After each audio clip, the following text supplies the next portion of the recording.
আমরা দুজন ছাড়া এরকম অনেক মানুষকে আপু ইন্সপায়ার করছে। আপুর একটাই কথা ছিল, জীবনে ভেঙে পড়া যাবে না। মেয়েদেরকে নিয়ে একটা গ্রুপ ছিল, মাম্মিজ গ্রুপ। এটা কোনোভাবে স্বাভাবিক হওয়ার মতো না, কারণ ও এত উইক একটা পার্সন কখনোই ছিল না। আপুর মানসিক অবস্থা গত 3-4 বছর ধরে অত একটা স্বাভাবিক ছিল না, কিন্তু স্বাভাবিক না থাকার পরেও সুইসাইড করার মতো না।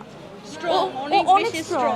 যেমন আপুকে আমাকে অলওয়েজ হচ্ছে স্ট্রং বানাইছে, ও নিজে আমাদেরকে স্ট্রং বানাই দিয়ে গেছে। সব কিছুর ঊর্ধ্বে এটাই বলতো যে দুনিয়াতে যা কিছু হয়ে যাক, you have to be strong.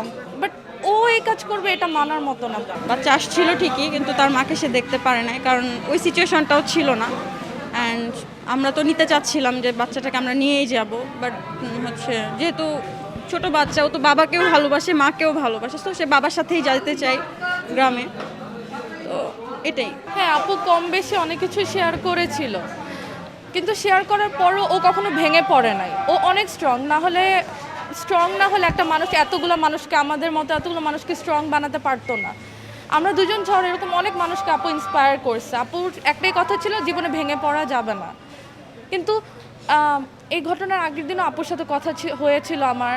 Even কালকে আমাদের একটা ইফতার পার্টি ছিল।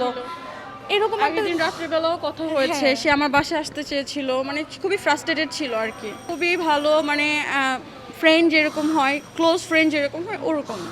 আপুর একটা গ্রুপ ছিল যেখানে শুধু মেয়েরাই থাকতো, মানে মেয়েদেরকে নিয়ে একটা গ্রুপ ছিল, মাম্মিজ গ্রুপ।